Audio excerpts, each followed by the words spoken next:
তো hello guys, আপনারা হোয়াটসঅ্যাপের কিন্তু একটি নতুন প্রবলেম পড়ে থাকতে পারেন। আপনারা যখনই হোয়াটসঅ্যাপে যে কোনো স্ট্যাটাস আপলোড করতে চাইছেন, ঠিক আপনারা যখন এখানে আপডেট অপশানে ক্লিক করে নিয়ে যে কোনো একটি ফটো এখানে ক্যামেরা অপশানে ক্লিক করে নিয়ে যে কোনো একটি ফটো হয়তো সিলেক্ট করে নিচ্ছেন, এবং তারপরে যে এখানে একটি অপশান শো করছে অ্যাড এ ক্যাপশন, আপনারা এর উপরে ক্লিক করে নিলে এখানে কিন্তু যে কোনো একটি ক্যাপশন দিতে পারবেন, এবং তার সাথে সাথে এখানে কিন্তু একটি ইমোজি অপশান রয়েছে।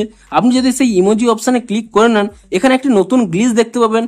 দেখুন এখানে কিন্তু লেখা রয়েছে check your device internet connection and try again. এমনকি এখানে একটি রিট্রাই অপশন শো করছে।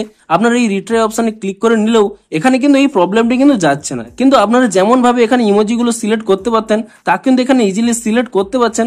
আপনাদের কিন্তু ইমোজি সিলেক্টের ক্ষেত্রে কোনো প্রবলেম হচ্ছে না, কিন্তু এখানে কিন্তু এই লেখাটি শুধুমাত্র শো করছে, যা কিন্তু এখান থেকে কিন্তু রিমুভ করতে পারছেন না। তো আপনাদেরও যদি এই প্রবলেমটি হয়ে থাকে, তো আপনারা এই প্রবলেমটি সলভ করবেন কি করে, তার জন্য কিন্তু পুরো ভিডিওটি অবশ্যই দেখতে থাকুন। তো তার আগে ভিডিওটিকে অবশ্যই একটি লাইক করে দিন, এবং এই চ্যানেলে যদি আজই নতুন এসে থাকেন, এখন এই চ্যানেলটিকে সাবস্ক্রাইব করে রাখুন এরকম নতুন নতুন ভিডিও দেখার জন্য। তো আপনাদেরও যদি এই প্রবলেমটি হয়ে থাকে, তাহলে আপনারা কি করবেন, প্রথমে এখানে হোয়াটসঅ্যাপ অ্যাপ থেকে আপনারা ব্যাক করে নিয়ে এখান থেকে কিন্তু রিসেন্ট ট্যাব থেকে কিন্তু হোয়াটসঅ্যাপটিকে রিমুভ করে দেবেন। তো তারপরে কি করবেন, এখানে হোয়াটসঅ্যাপ অ্যাপটিকে ট্যাব এন্ড হোল্ড করে নেবেন, এবং তাহলেই কিন্তু এখানে একটি অপশন পেয়ে যাবেন অ্যাপ ইনফো বলে। আপনি সেই অপশানে ক্লিক করে নেবেন, এবং তারপরে এখানে একটি অপশন পেয়ে যাবেন স্টোরেজ ইউজেস বলে। আপনি সেই অপশানে ক্লিক করে নিয়ে এখানে কিন্তু ক্লিয়ার ক্যাচ অপশানে ক্লিক করে নিয়ে এর কিন্তু ক্যাচ ফাইলটিকে ক্লিয়ার করে নেবেন, এবং তারপরে কিন্তু আপনারা এখান থেকে ব্যাক করে নেবেন, এবং তারপর এখানে প্লে স্টোর অ্যাপটিকে ওপেন করে নিয়ে এখানে কিন্তু সার্চ করে নেবেন হোয়াটসঅ্যাপ বলে, এবং হোয়াটসঅ্যাপ বলে সার্চ করে নিয়ে আপনারা কিন্তু এখানে চেক করে নেবেন যে হোয়াটসঅ্যাপের কোনো নতুন আপডেট এসেছে নাকি।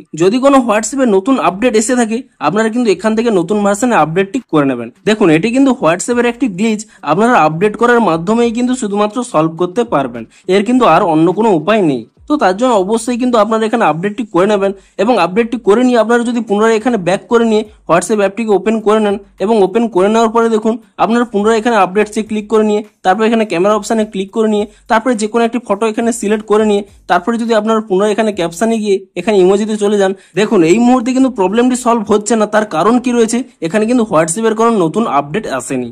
যখনই এখানে হোয়াটসঅ্যাপের নতুন আপডেটটি আসবে, আপনারা শুধুমাত্র আপডেটটি করার মাধ্যমেই এই প্রবলেমটি কিন্তু সলভ করতে পারবেন। তো আপনারা অবশ্যই ওয়েট করুন হোয়াটসঅ্যাপের এই নতুন আপডেটটি আসার জন্য। যখনই আপডেটটি আসবে তখনই আপনারা আপডেটটি করে নেবেন, তাহলেই কিন্তু আপনাদের এই প্রবলেমটি ইজিলি সলভ হয়ে যাবে। তো ভিডিওটি যদি একটু হেল্পফুল বলে মনে হয়, অবশ্যই একটু লাইক করে দিন। দেখা হচ্ছে আরো কোনো ইন্টারেস্টিং ভিডিওর সাথে। Thanks for watching.